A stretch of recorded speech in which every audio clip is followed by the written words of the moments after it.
Hello and welcome to whatever this is. Thank you for finding me in the recesses of the internet. My name is Anastasia, and this is my very first video, like ever, for YouTube. That didn't have to do stuff like school or whatnot. But I have no idea what I'm doing. I have no idea what I'm doing. This is probably the 60th time that I've tried to do this intro and not look ridiculously cringy. I'm talking to a camera in my library by myself. So I'm trying to do my absolute best. My name is Anastasia and I read. So hence, Anastasia Reads. Welcome. This is my very first video. I have no idea what I'm doing. It's gonna be the first time I'm videotaping this. It's gonna be the first time that I try editing something.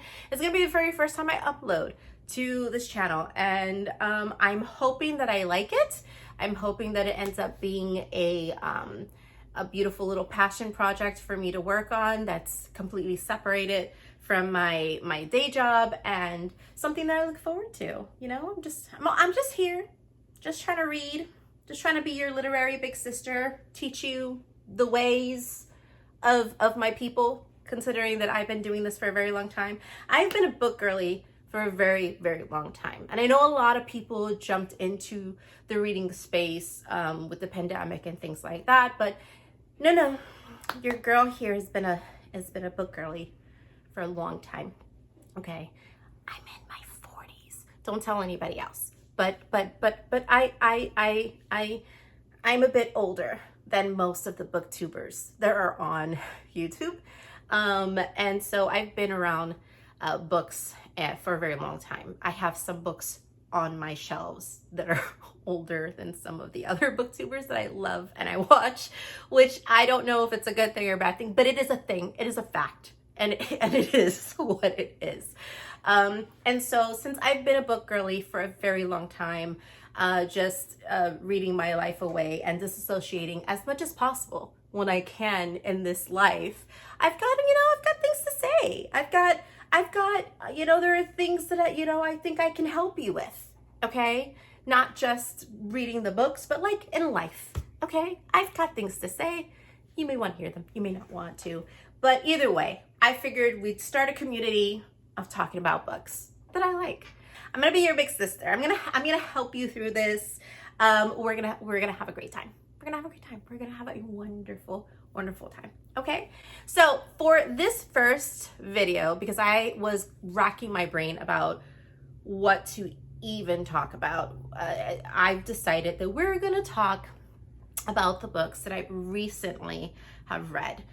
Recently meaning in October. Now I did add, just because they were on the back end, and there's just like, I think 3 books from September that I did add to this list. It's all mostly October, but with 3 books from September. Just to kind of like show you just what I've read recently, right? We can kind of gab on that.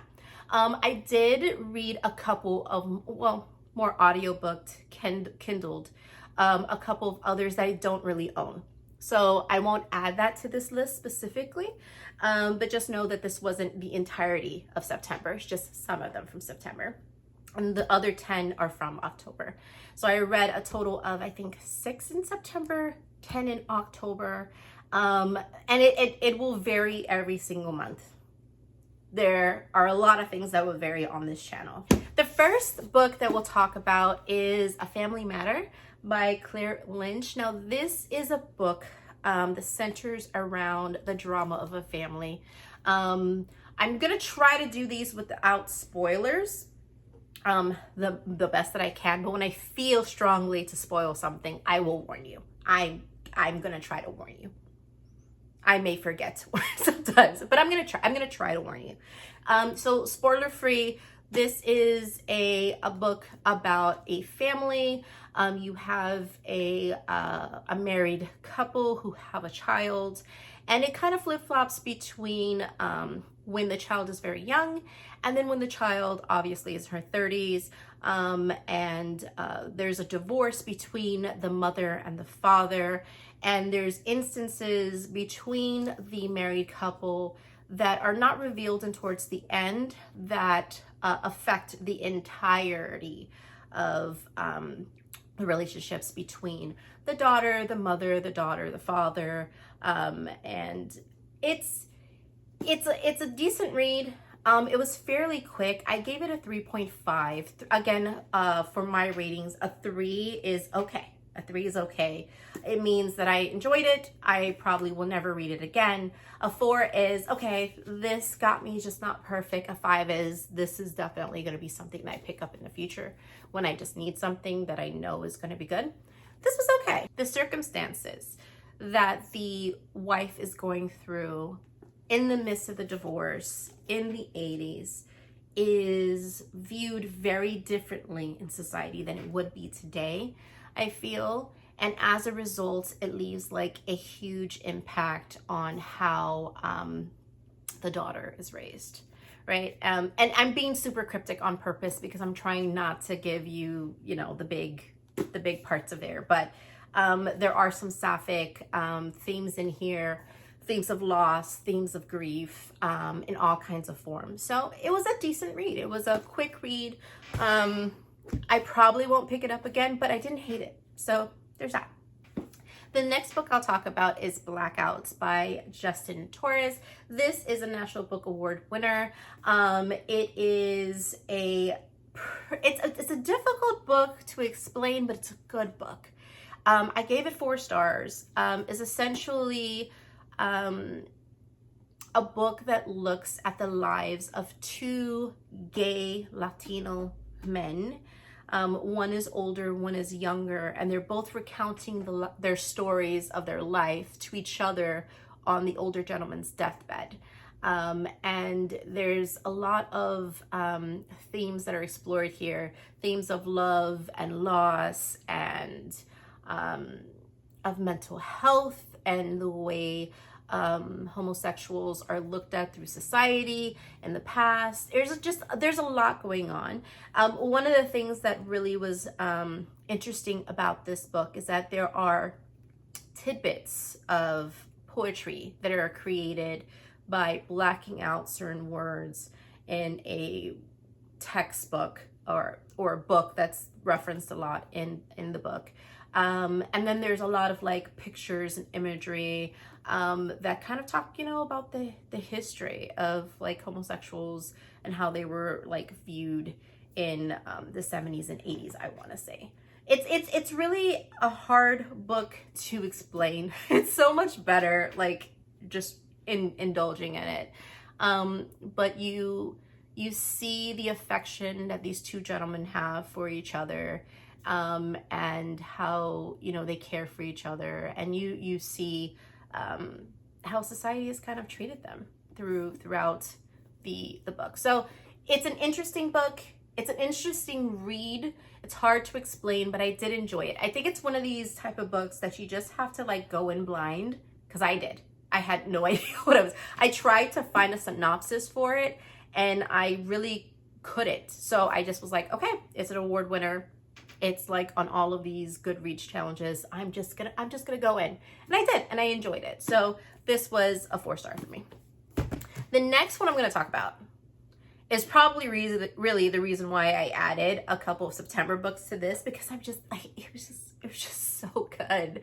I had to.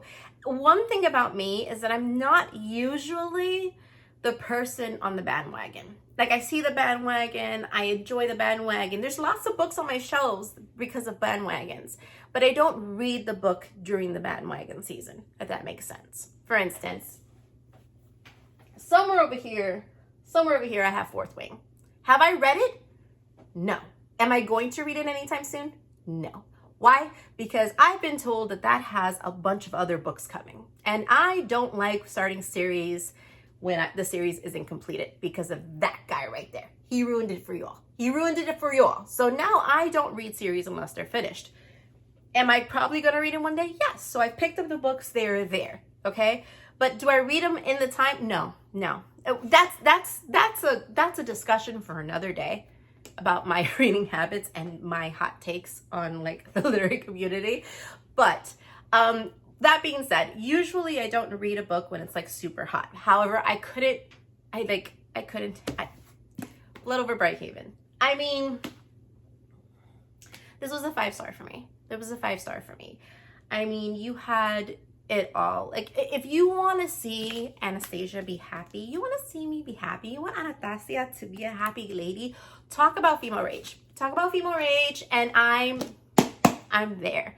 So this book follows a young mage. She's a female who wants to be the first female mage in this this societal order type of thing. It's got like dark academia vibes a little, except it's not like college, it's like an actual institution.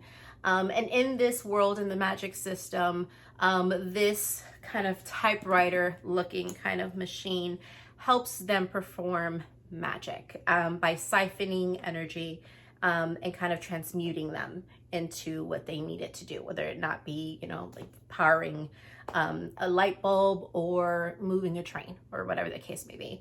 And she becomes the first female mage. And then through her discovery of trying to like be the best and meeting a gentleman who is of a different race than her, they unlock secrets and things happen. And the things that happen are heartbreaking. And this was just so beautifully written. You've got themes of female rage and racism and bigotry and, you know, societies taking advantage of those who they deem lesser. Like, it was just, it hits on the nose. And one of my favorite things about this book is that it is a standalone. It is a standalone. Listen to me right now. If you want to make me happy, give me a fantasy standalone. This, again, another hot take. Not everything needs to be 3 books. Not everything needs to be 16 books. Please, a standalone queen. Okay? So, Emma Wang, Blood Over Brighthaven. This was 5 stars. Okay. Now we're going into the books that I read for October. Now, I read 10 books in October. That's a lot for me on a month. I go anywhere from like 6 to 9-ish, maybe. And I don't know how I got these 10 in, but I did. Don't expect it every month. I told you I have a day job, and it's a very busy day job, so don't expect this every month. But this October was a good month. It was a good month. And I actually got a lot of decent books here. Some of them are read. Some of them were really, really good. The next book I'm going to talk about is Olga Dies Dreaming by Xóchitl Gonzalez. This book follows a Puerto Rican family and the descendants of that Puerto Rican family as, you know, American-born children or second-generation children, and the struggles of that, right? Because are always struggles between, you know, immigrants that assimilate to our country and trying to keep your culture at the same time trying to become what is the American dream. It's harder sometimes, I feel, for Puerto Ricans who are being told, well, you are a part of the United States of America, but you're not really, you know? And so it is a book full of a lot of themes that center around that. Now, fun fact about me is that I am half Puerto Rican. Obviously, I was born here in the Americas, but my mother's people and my adopted family, they're Puerto Rican. And so there are a lot of things in this book that just felt like home, right? Like it felt like home. You know, the references to like salsa artists and the type of music and the food and the family and things like that. There was a lot of vibes. Okay, so I did give it a full star for vibes. I gave it a 4.5. If you are wondering, the whole reason why Bad Bunny's album went so popular and the themes behind that album about like gentrification and, you know, being proud of your original Taino roots, this book touches on those bases. So I gave it a 4.5. Again, if it wasn't for the feels, it probably would have been more of a 3.5, but listen, I had to give it up for my people.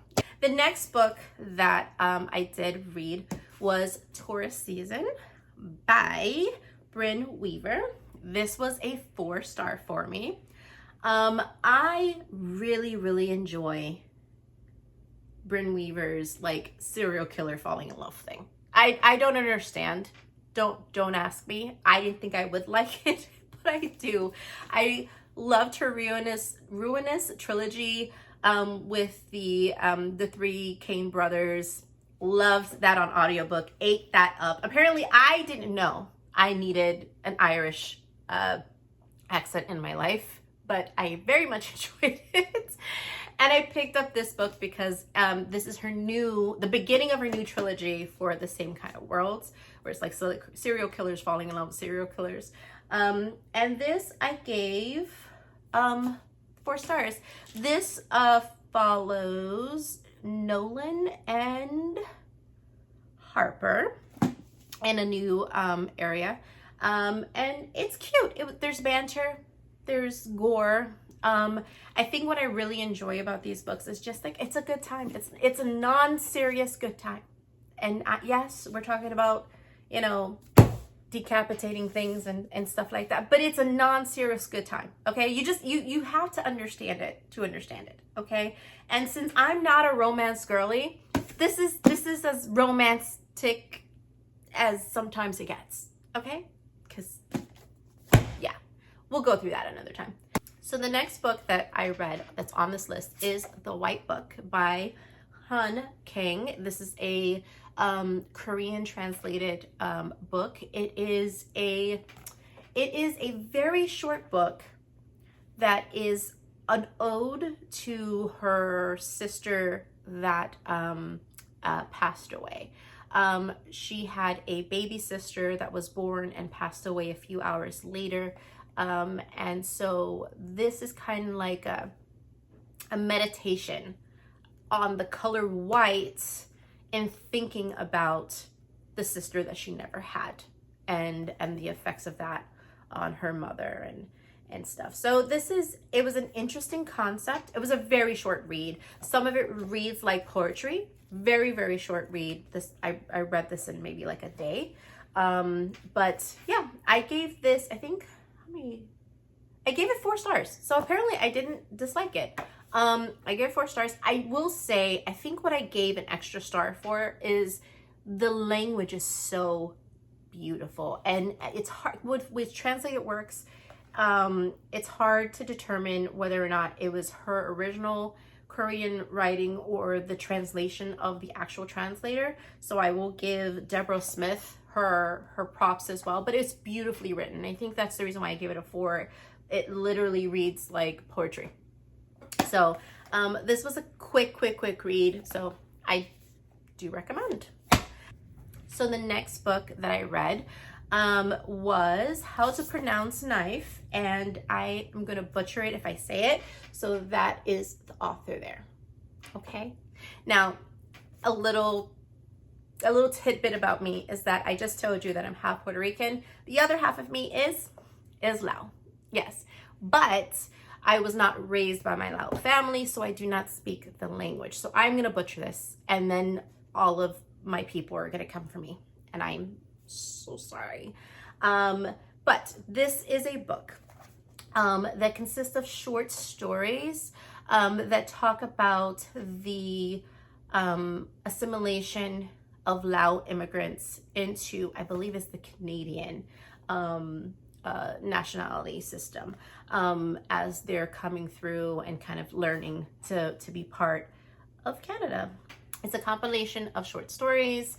Some of them are heartfelt, some of them, you know, are there. I gave this 3 stars. Not bad. I would have liked a little bit more, but you know what? One thing I've learned about literature that highlights Lao immigrants and Lao people in general is that we don't have a lot of it. And so I appreciate this book. And I think it's fine. I gave it 3 stars. The next book I did read, I gave 4.5 stars. And that is something that's big in my world when it comes to romances, because I don't do romances. But the next book is Book Lovers by Emily Henry. And yes, I know I'm late to the party. I'm always late to the party. That is a theme you are going to catch all the time. I don't read things when they're super popular. I read them way after, okay? And so I finally read this. And I gave it 4.5 stars, which is huge for me in romances. Let me tell you, like, I don't gel with the vast majority of romances. But I really did enjoy this. You're following Nora and Charlie, and they are in the literary space. Nora is an agent, a literary agent. Charlie is a literary editor. And they find themselves in some weird little small town for different reasons, and hijinks ensue, and they fall in love. But it's done in a way that doesn't make me want to throw up. So that's great. I appreciate that, Emily Henry. I really do. It was smart. You've got two really nice, smart characters that have good banter. There's a lot of like longing, and will they, won't they, all that you like. I appreciate that there was no pregnancy for the main character. Okay.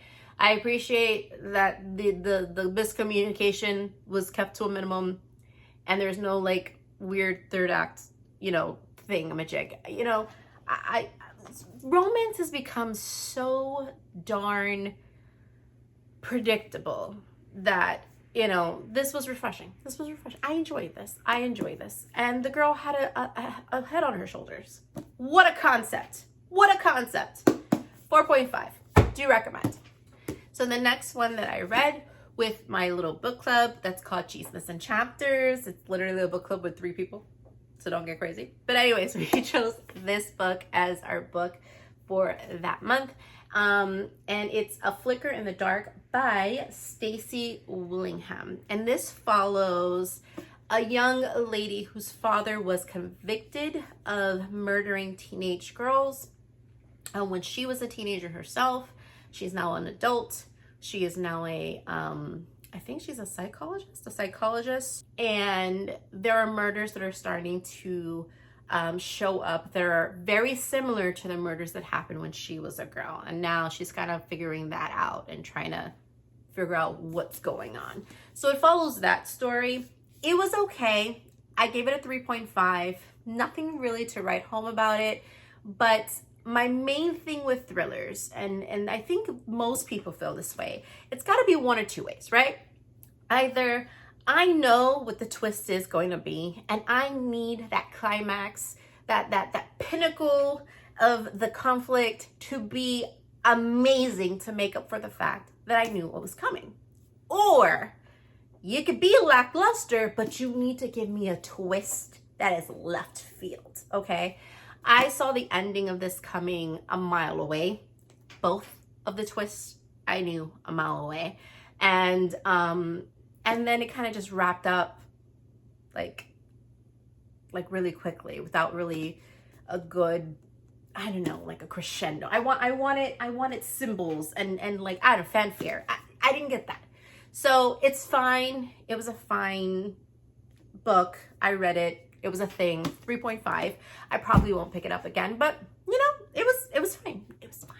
So the next book that I did read is This Is Going to Hurt by Adam Kay. Now this is a series of diary entries made by a young doctor in the UK as he's training to become an OBGYN.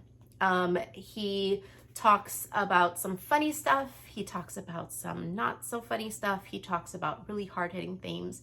And at the end, he talks about the incident that caused him to want to walk away from healthcare altogether. I gave this a 3.75. I will say that if you are in the healthcare space the way I am, it hits a little harder. You get the stories a little bit better. Yes, he tries his best with footnotes to explain certain jargon and explain the reasoning behind certain things so that way you understand the story. But I think it flows better if you're just someone who's in the healthcare space and you understand these things.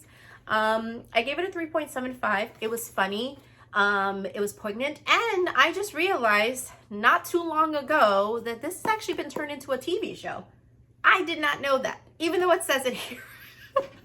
I totally just completely missed that. So like something popped up on my feed the other day and I was like, oh, that's in the book. So it was entertaining.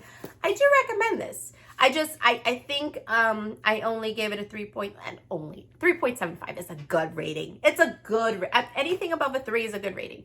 I gave it a 3.75 and not higher because I don't think it's going to resonate with everybody. I think if you're in the healthcare space, it makes sense. It made sense to me. But if you're not, you're probably going to be like, you're a dick. And well, you know, it is what it is. The next book that I read was My Dark Vanessa by Kate Elizabeth Russell. This is a book highlighting, oh God, this book makes me so angry, but in a good way. It made me angry in a good way. This book highlights a inappropriate relationship between a teenager and her much older teacher, and the way he grooms her and the way it leaves lasting scars on her for a very, very long time.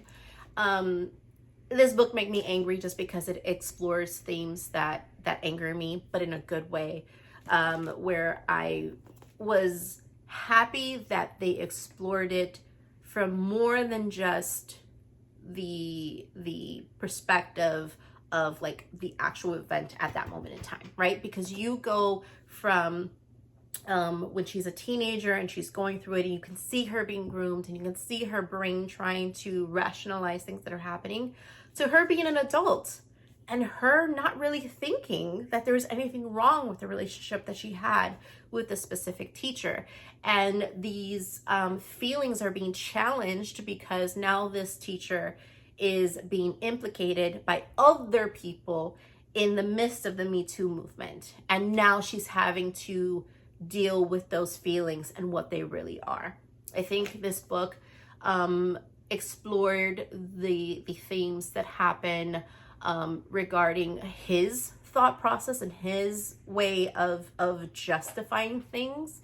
It dealt with her struggles of coming to terms on what has happened to her and realizing her justifications of the stories are traumatic, right?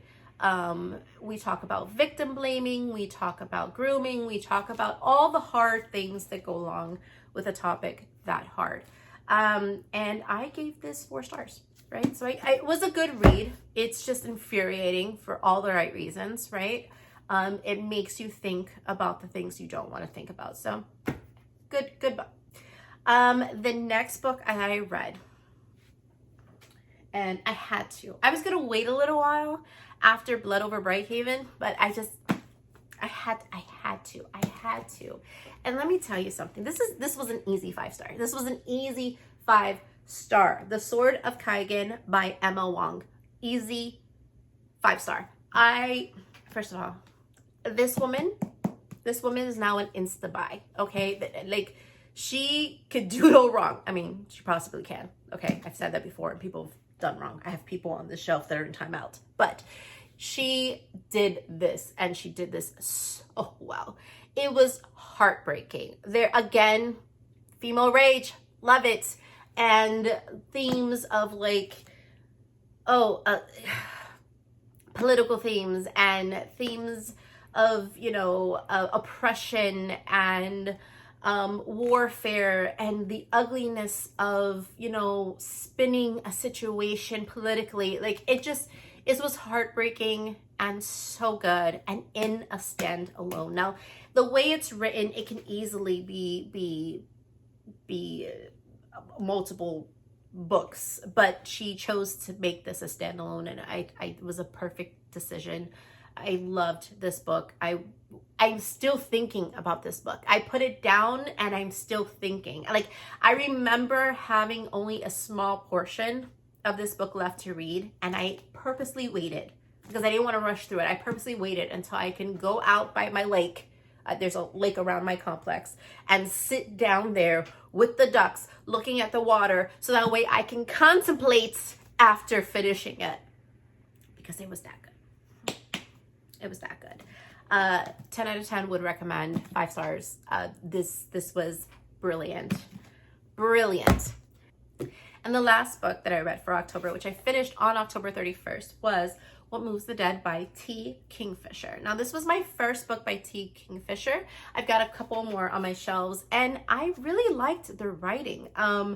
There's a very sarcastic, dry humor that goes into the writing that I thought was really great, and that's what kind of hooked me.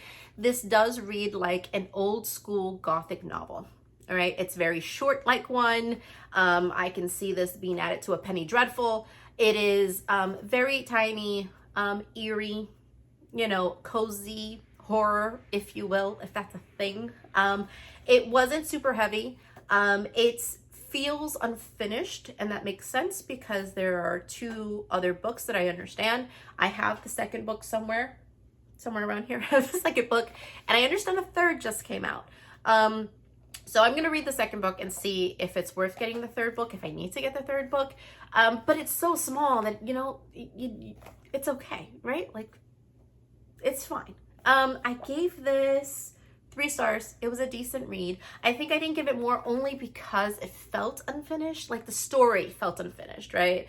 Like, you can see where they're going with the climax, but after that, you're just like if you're me, you're like, there's things you gotta do, sir. This is not over. And I don't know if it's over or not, because obviously I didn't read the second book, but that's why I think I gave it 3 stars. So that's it. That's it for the first video. We have gone through the first these that I went through, which I think is a pretty good first time talking. I think I've been talking forever. This video is really long, and now I've got to figure out how to edit it, which is going to be fun. Okay, obviously it's not going to be a perfect edit. You probably hear things in the background. I have no idea what I'm doing. God knows if this lighting is even up to whatever standards they're supposed to be, but I tried my very best. So thank you for sticking around for my very first video and listening to me ramble about my personal qualms with certain books. I'm hoping to continue to do this. I'd like to do it maybe once a week until I figure out a better way.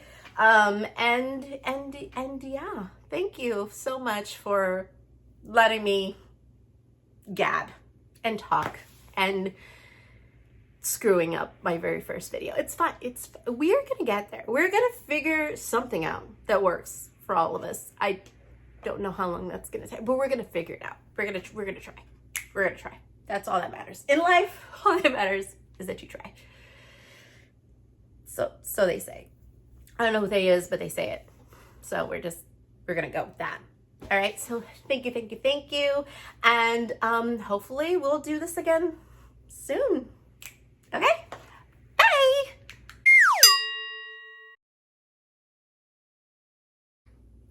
Okay. We're gonna do this. We're gonna do it because you've been talking about this for a long time. So you're gonna do it. You're just gonna be fine.